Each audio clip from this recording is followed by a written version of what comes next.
And hello. I'm not sure who's here yet. Well, nobody's here yet because I just went on the air, but howdy, y'all. I'm Uncle Birch. It's a lovely Friday afternoon. I think it's barely afternoon. I just finished my post office work, going to the post office. So I already got a like.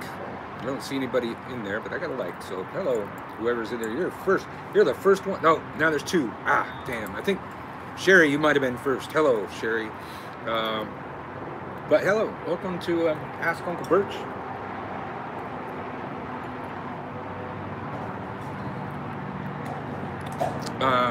Five. Number five. I do this sometimes when I got a bit of time. Those of you who don't know, I teach witchcraft. That's what I do with my time. I'm trying to get rid of that glare. All right.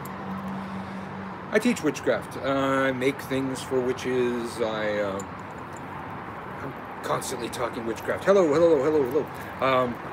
I think almost all of the Facebook pages I'm on are about witchcraft or paganism or magic or something. Might be, I think there's one, the Adult Gamers page. That's the only one that I can think of that I'm on that's not about witchcraft. Perhaps I'm obsessed. Oh, hold on.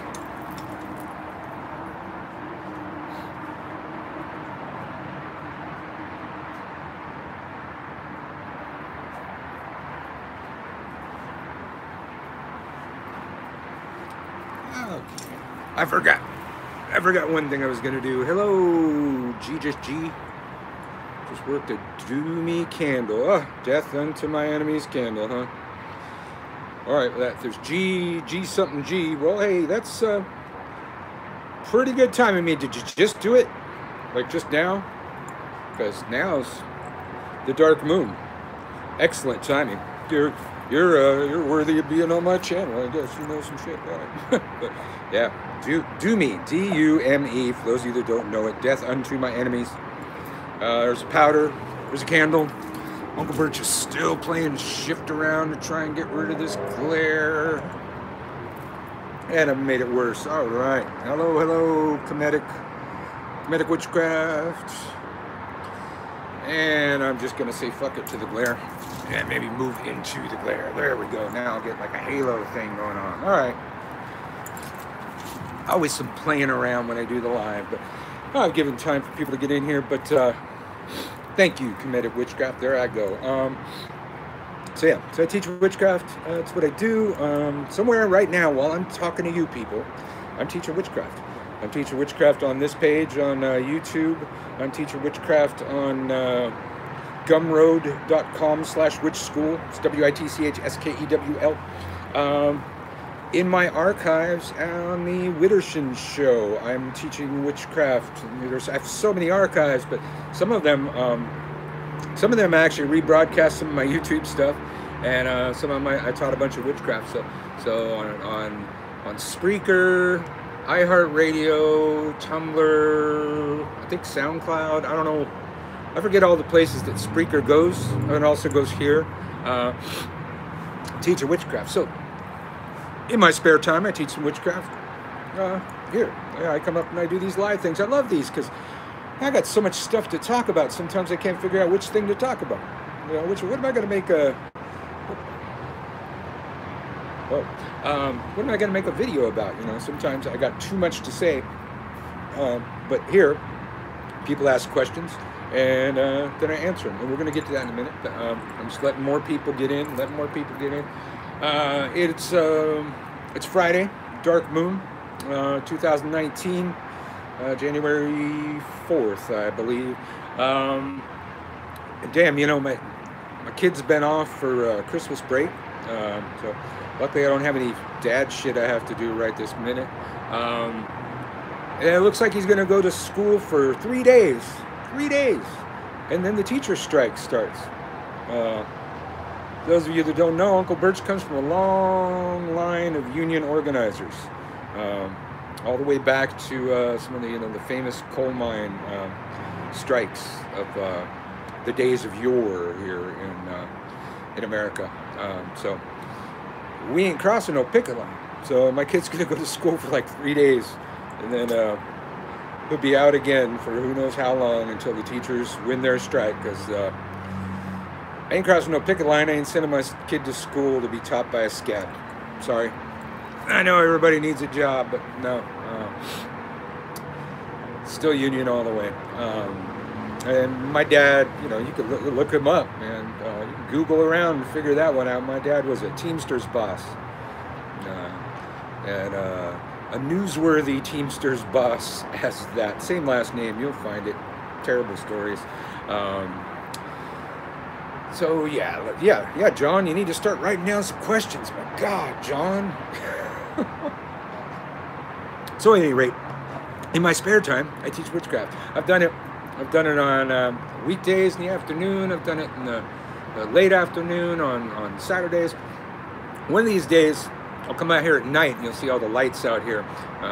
Do one at night, because a lot of my viewers are in other countries, so it might be in the middle of the night for you. Let's see. Thank you for being available to us. You're welcome, Sherry. So I guess we open it up to questions. Whoever gets in there first, I'll answer the question. Try not to ask me a question while I'm answering a question. Hello from Louisiana, Ghost Queen Ghosts Incorporated. Have to ask, have you ever worked with a dragon before?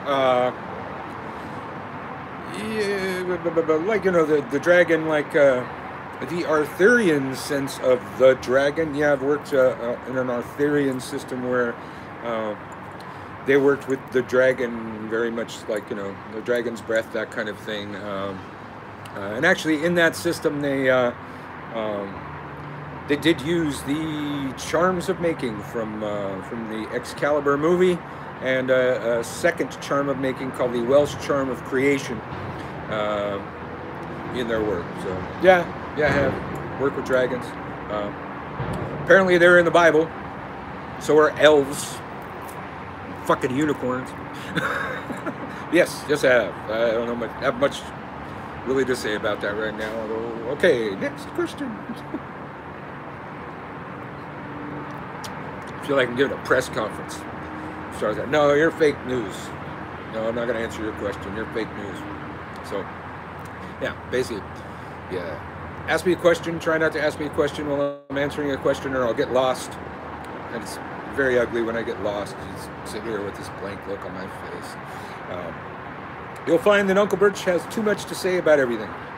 Witchcraft related, magic related. So I like this. What are my views of gods and their egregores like Christian devil? I remember you saying some in the video. Yeah. I think in a way we create the gods out of the whole. I was originally taught it something like this. God is a giant multi-legged spider in space. So like more than 8 legs, basically. And the legs of the spider in space are the gods and goddesses. And that out of the whole, the Godhead, if you will, the energy of everything that exists and the opposite of those energies, you know, a massive thing almost too hard to even conceive of in our state. We as humans need to identify smaller portions of that whole and pull them off of there and call upon them. Like we need, you know, we don't want to call upon the God that is all of creation and is love and is hate all at the same time. We want love. And either by design or by happenstance, we give that a name. And then people worship that God or goddess. And in a way, it is kind of like an egregore. We borrowed a piece of the energy of the whole, and we're just focusing on that one portion of the Godhead experience, and we give it a name, and over time, these things develop their own personality, their own likes, their own dislikes, and are seemingly disconnected, but there is one source of creation, whatever we want to call that, and out of these sources of creation, we have created many gods and goddesses. We did that. We humans did that. This was not handed down to us on stone tablets. This was not written to us in Bibles. We came up with those ideas as humans. It doesn't make any of the gods or goddesses any less valid, but it shows our involvement in the process, or the involvement of our ancestors in the process, and then us following up on those traditions and keeping those traditions alive. And if you look back, you know, I think it's very telling, the Greek mythos. We could see this in other pantheons, but I think it's clearest in the Greek. The gods are fueled by our worship, and without our worship, they grow weak. And a huge portion of the Greek mythos is the gods fucking with us to try and get more worship. If they didn't get enough worship, they'd take it out on you or send a titan to fuck with you, you know. But the significant portion of that is that our worship, our attention to these gods is their life force, is what gives them strength, is what gives them power. And they seem to recognize that. Anyway, so yeah, in a way, like egregores, but I think what you're talking about, my video, Hailing Frequencies to Satan, where I describe Satan as an egregore representing human frailty, and that over centuries, this egregore, this artificially created ethereal being, is given the energy of all mankind's guilt, all mankind's sin, all mankind's fear, which to an ethereal being is just energy, and it's a powerful source and can be used to fuel anything it wants.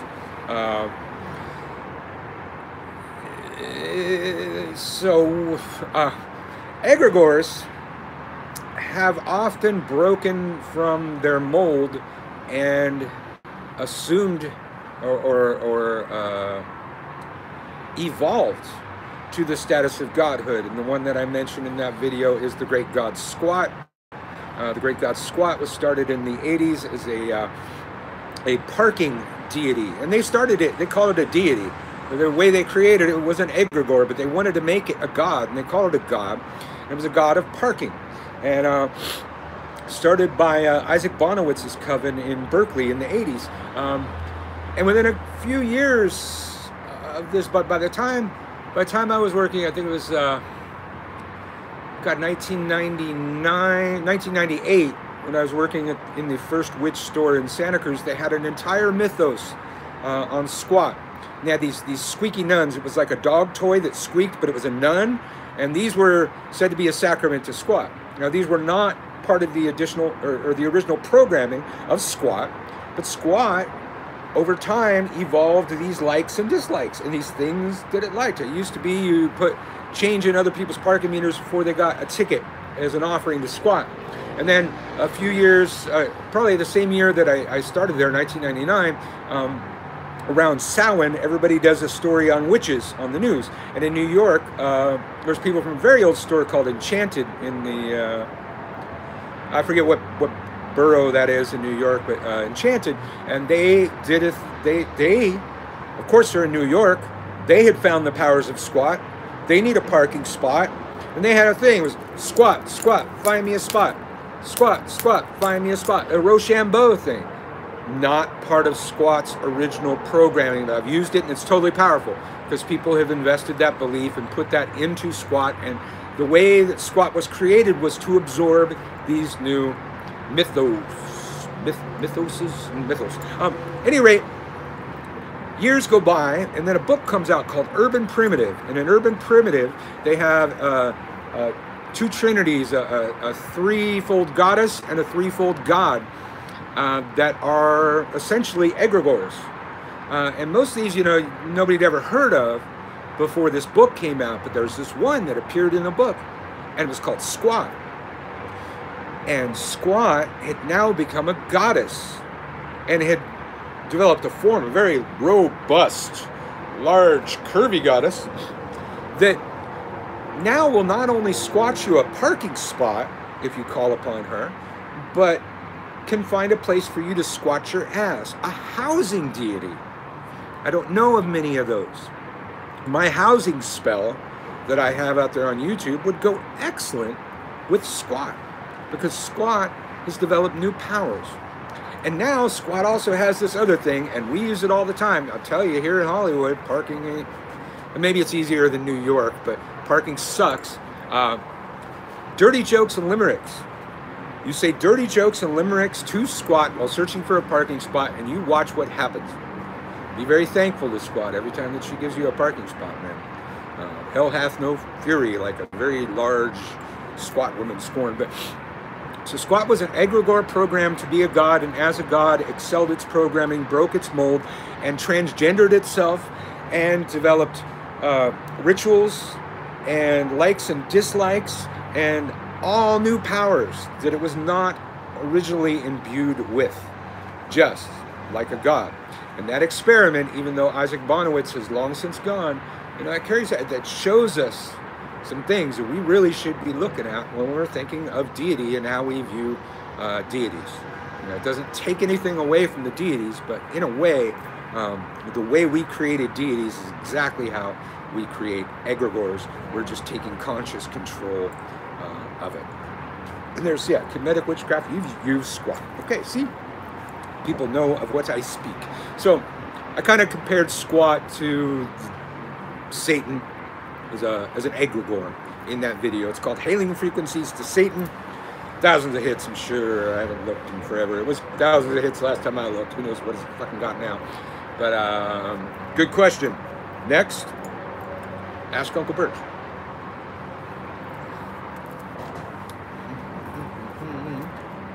Saw lots of typing going on before.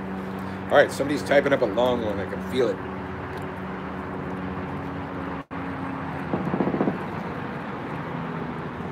Oh yeah, Cherie. Yeah. Did I answer you? I got Cherie. I don't know that I sent you an email back. I don't like to. I don't work in magic. I don't like to have too many emails associated with it. So sometimes I'll just send one thing. But yeah, I got the info that you said. And I got some stuff on the burner for you, and I hope it's helping. Oh wait, Cherie, wait, you're not the one that got the email? Oh no, that's right. I asked you to send me an email. I didn't get the email, but I did. I put up a thing in your name with your. But I don't have the son's name, and yeah, that's what I was going to ask you in the email. You're right. But I did have an email from you. I think it was regarding the class. But yeah, the name would help, but I don't necessarily need that because I know your name and I know it's your son. Yeah, give me the name, I can work a little better. But yeah, I did. You know, I felt for you. You know, I got a son too. I got a daughter and a son. But you know, I felt for you when you told me that thing in the last Ask Uncle Birch. I started a thing that night. It's about the new moons. I need to flip it now. It's the taking away, and I need to start new moons tomorrow, I believe. Yeah, tomorrow's the new moon, so tomorrow I need to flip it and start.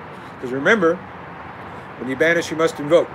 So right now I've been banishing the bad, trying to banish bad stuff, just a little thing, and then bring in the good stuff. Now, don't all of you think that you're going to be able to get me to do magic for you for free, because I don't work for free. I did over 20 years pro bono work.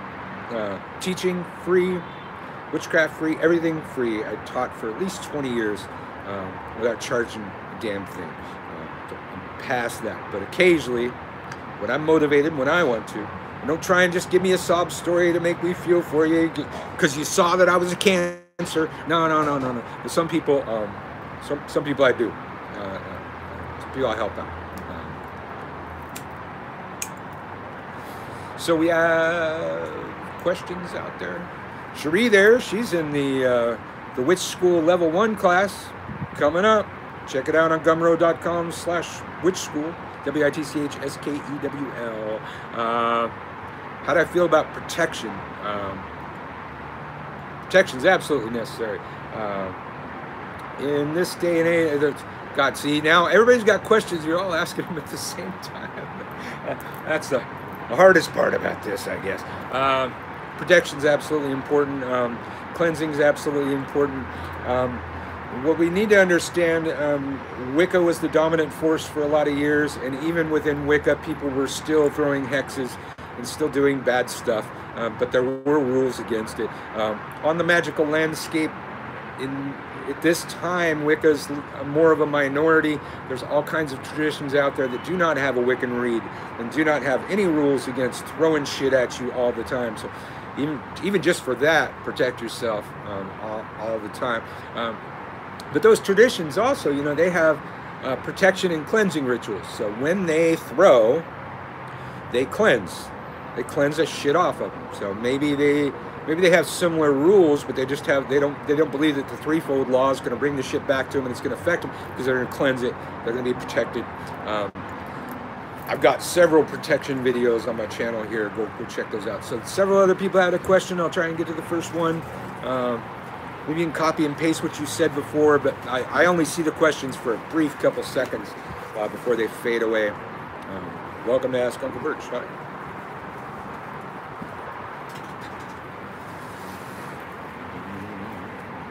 I'm watching, waiting. Somebody's typing. They're very long-winded, apparently. What style do I use?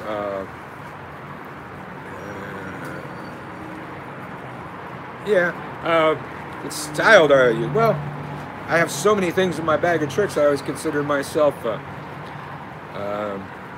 traditional DCW witch, which means that I can incorporate anything that I come across in my travels. And under the umbrella of the DCW, I learned many traditions. And I started off with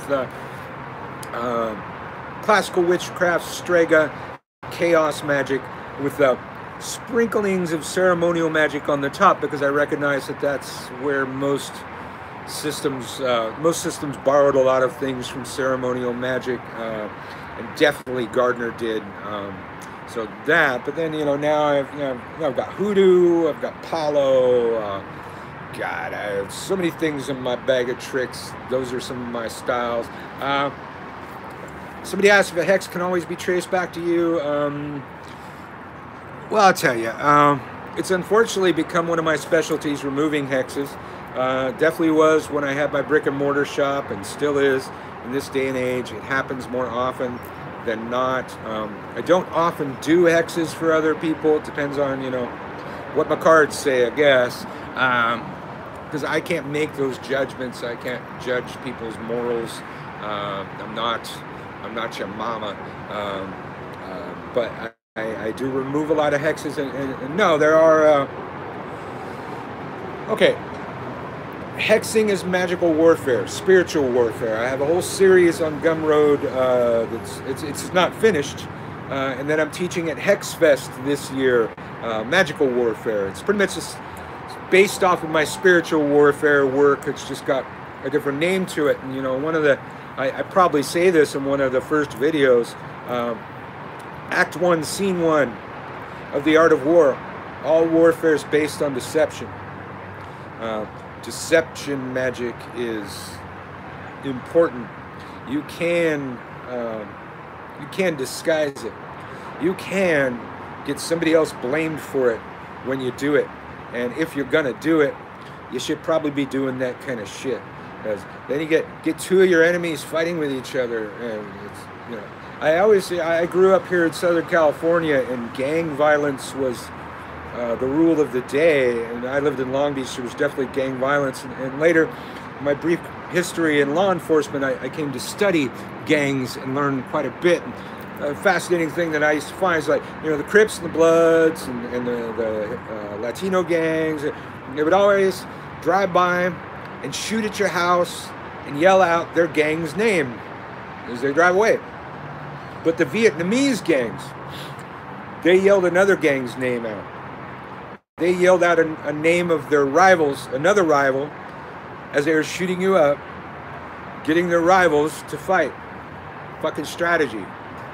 Strategy. Deception. Deception. Deception.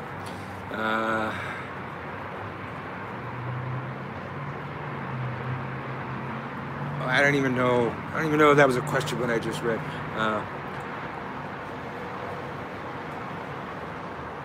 Oh, oh, oh, oh, oh. You put a mud dauber in your wife's shoe because she's working too hard? Oh. Don't do that kind of stuff to your wife. Yeah. Do you understand? That's pretty much a curse. There's nothing good going to come from the mud dauber thing. That I know of. It's usually in some very negative magic. So maybe that wasn't your intent. I'm not sure exactly what you were doing there. But you got to understand that's your house, right? I assume you live with your wife, right? That's she got a new job and was worried of not being good enough. So you did that. Okay, you did that to help your wife. So most of the mud dauber things I know of are bad spells. So what? Now she got another job, and you don't want her to have that job, and you want to reverse it? Is that what you're telling me, John? Is John T? I think it was John T. there. Yeah, I'm gonna have to look that spell up. Maybe it's just what I've come across, but all the mud dauber things I know of are bad magic. So, at any rate, that's your house. Now, I will find myself reversing other people's curses or breaking other people's curses and that kind of thing, but I don't really believe in reversing magics. I reverse other people's magics if they send them to me. I mean, usually I transform them and use them as fuel. Okay, so you were trying to help your wife. Okay, that's cool. Okay, good, because yeah, you don't want to be hexing somebody in your house. That's a bad idea, but you're trying to help her. Okay, I'm gonna have to look that up. I don't know if that kind of spell, but it is making sense. There are hard-working little creatures to build those little mud nests. If you ever watch that done, they can carry like a minute little piece of fucking mud each time they come to there. So gotta take billions of trips to build one of their nests. So I guess I can see that.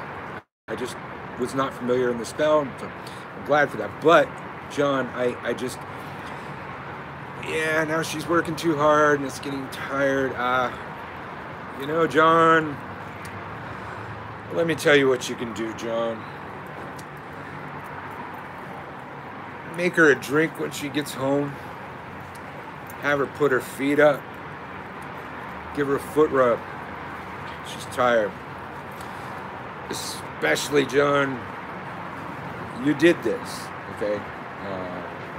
If maybe you can do another spell later that could counteract those things, but I don't reverse my spells. Shit gets all fucked up when I've tried to do that. It's not like I've ever not tried to do that, but shit just gets really fucked up. I've never really had that work out. And I've always said, the time to decide whether you're doing the right thing is before you cast. And you need to spend a lot of time, do some readings, work out your statement of intent perfectly, but know before you throw. I'm not saying you threw, but cast. Ask before you cast. I don't know. I just made that up. But like me, it's like if I ever curse, and it's actually pretty rare for a guy that teaches spiritual warfare and shit like that. When I do, I know what happened. I have logic, reason, and evidence backing me, and as such, nothing comes back upon me.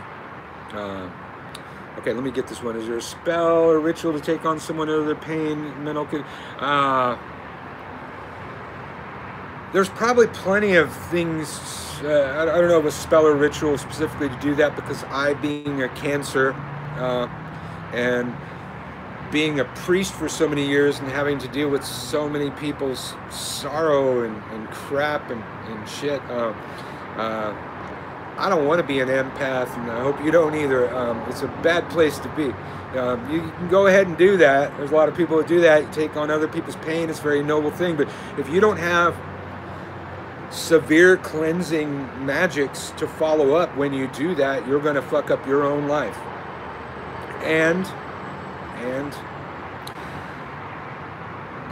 some courses of study have perhaps made me a colder man than before. But I'm an older man than before, and I recognize the necessity of certain lessons. And one of my favorite books of study, and I don't suggest you read it if you are faint of heart, is called The 48 Laws of Power. And it's an excellent, it's really good as an audio book, and you just get it right off of iTunes. It's actually better as an audio book. But in the 48 Laws of Power, I forget which law it is, but it's beware the infected, for they shall infect you. So when you're out there trying to heal people and you want to be an empath and these kind of things, you know, you need to be aware that there are some people out there that create their own demise. There are some people out there that can continually make bad decisions that bring negativity into their lives, and some of those people thrive on that. Some of those people will never be better. You know, you have a friend that's having a hard time, sure, go ahead and help them, but if that friend's always having a hard time, you might need to look at some things. They might be infected. I've known people that thrive on misery and make everybody else miserable around them. I know people that, you know, create their own bad luck, create their own misery, and if you try and save them from drowning, they will drown you. It will affect you. So unless you're really good at cleaning up, I wouldn't suggest you take on other people's shit. And if you do, you know, ask yourselves those questions, like, is this person usually like this? Are they, you know, usually, you know, in trauma and drama and having a horrible time? You might want to stay away from those people. You can die from another person's misery. 48 Laws of Power. So I'm a bit colder on those kind of things. I don't need to save everybody. And I've learned to recognize who cannot be saved. And it's like triage. There's places to put your energy and there's places to not do your energy, and that's going to be up to you to figure out where you are in that equation. All right, I saw other questions that I wasn't able to read. Heard from a few people to avoid doing magic on the eclipse. Well, that's pretty common in Wicca. Some witchcraft, they won't do magic in the eclipse, but then some ATRs believe that when you're doing magic during an eclipse, you're harder to identify. You are deceptive. You are sneaky. You cannot be detected when doing magic during an eclipse. Those are some other people's beliefs. I have not played with those ideas enough to develop a theory on that, but those are interesting things that, you know, different beliefs for different people. So don't think that, you know, you're gonna be safe because it's an eclipse, because other people will be throwing like it's kind of related. Was it Good Friday? Poleros, a lot of them go to war on Good Friday, and they attack each other. The ones that do that kind of shit, they're all gonna fight and be magically attacking each other on Good Friday. So if you're around a Polero, you better be fucking protected, because they just feel free to do it more on that one night. Why? That's the funny part. Because Jesus isn't looking. Even though Paulo is not Christian, somehow those beliefs creep in. So on Good Friday, I think there's some other Jewish holiday when they're allowed to throw too, but they believe that Jesus isn't looking, even though they don't necessarily believe in Jesus, but it is nonetheless an intrinsic part of the tradition that they will throw more readily on Good Friday. There you go. Other questions? I know there was plenty of them out there. Hopefully the sound quality is better. Some weird shit happened last time. Let's see. Oh God. I got halfway through the question and it faded. So, all right, try not to ask long questions, because it goes away really quickly. It was weird. Last time we went live and the audio was cool.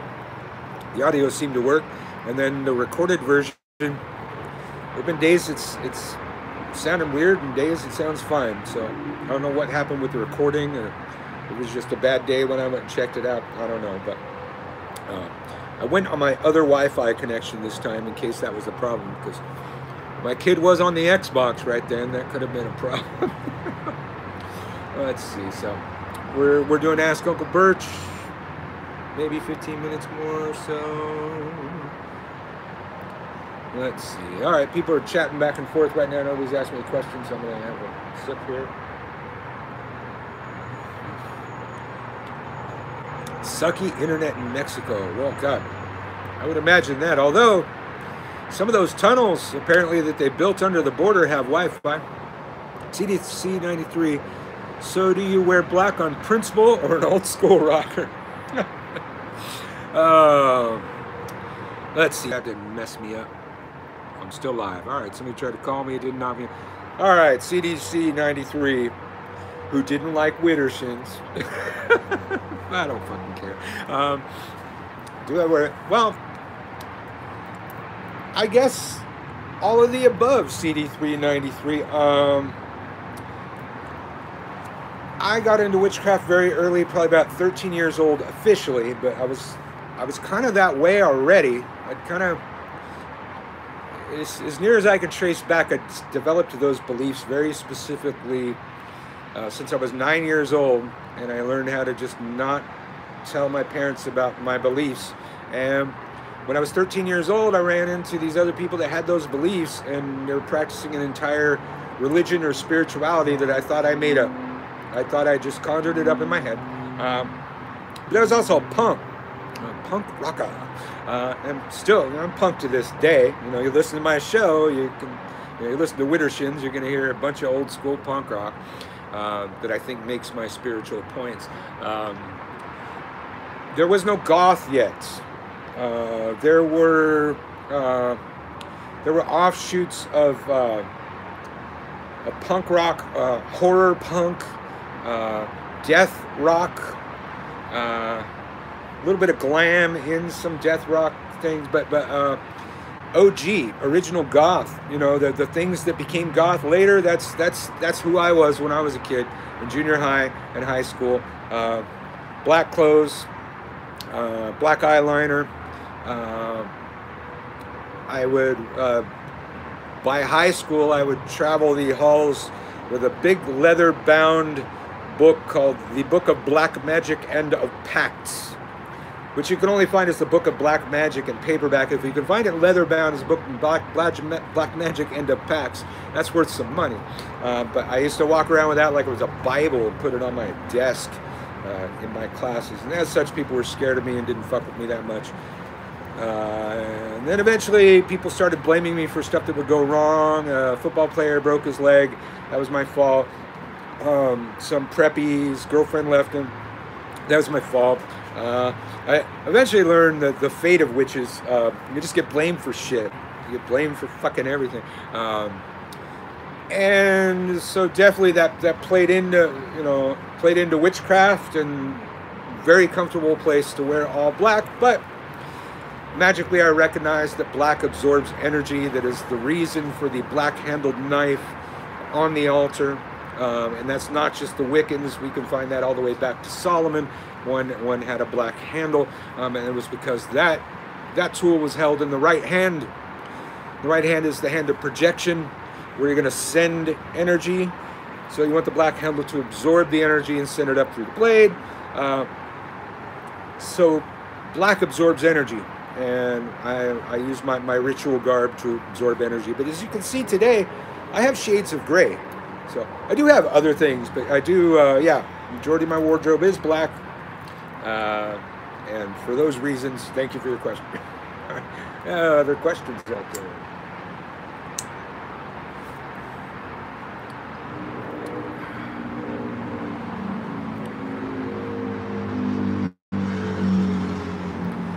Yeah, a lot of people used to be Christians. What's my tarot deck of choice?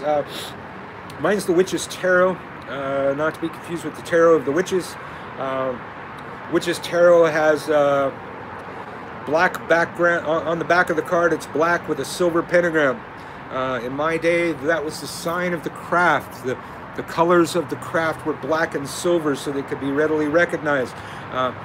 The colors black and silver indicated that it was a lunar craft, related to the moon.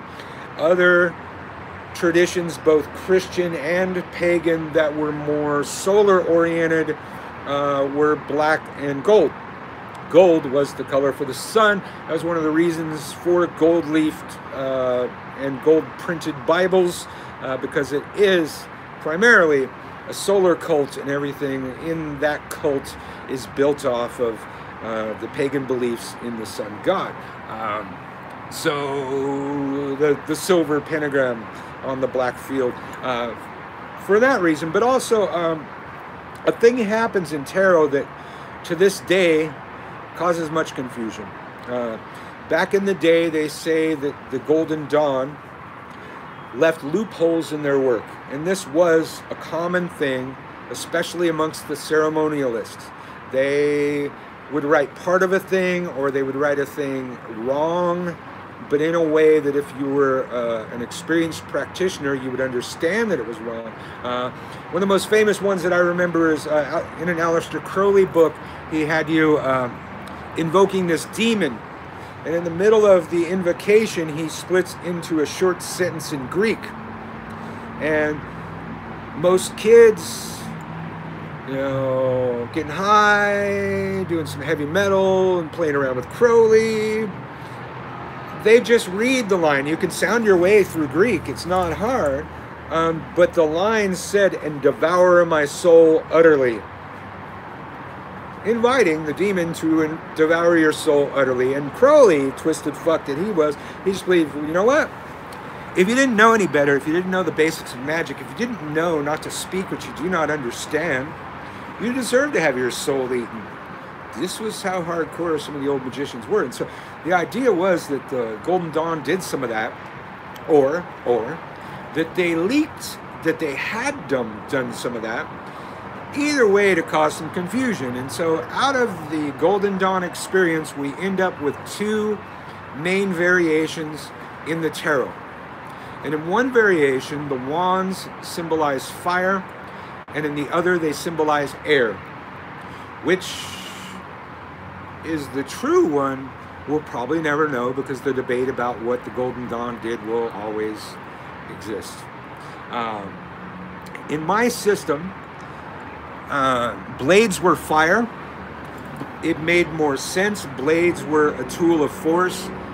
Blades, in my tradition, were recognized to be a weapon, not used on humans, but a spiritual weapon to be used as a weapon in the spiritual plane. As such, that makes more sense for me for that tool to be a tool of fire. And the wand, the wand would default to an air weapon. So so the Rider-Waite deck, CDC, would be the wands are fire, and the blades are air in the Rider-Waite. In the Witch's Tarot, blades are fire, wands are air. So that's one of the reasons I chose that, and I've just worked with that deck so long that I literally have a few cards that are going to just break in half any shuffle now. I probably need to replace the deck. It's been a very long time on that deck. There are other decks that depict that. There are two main variations, and probably more variations as time goes on, but the original variations would be the difference between blades and wands and their elemental associations, and then as such, that affects the traditions that use them and how they view those, whether they're air or whether they're fire. So that was the main reason that I chose that deck, and been using that for a very long time. So yeah, the Rider, although I do recommend the Rider-Waite as a starting deck, because most decks are going to be similar to the Rider-Waite. Most decks are based off the Rider-Waite. Hi, Eddie. Almost done? Yeah, almost done. About 5 minutes. I think that's about all we're going to have time for today. So we'll leave it at the Rider-Waite one. And, well, thank you for doing this again. Let's see. Saw somebody else out there. Yeah, the Golden Dawns. I think it's 90% disinformation. Well, yeah, especially since David Griffin became the head of the Golden Dawn. Yeah, but thanks for joining me, y'all. And well, we'll see you next random time I do this kind of thing.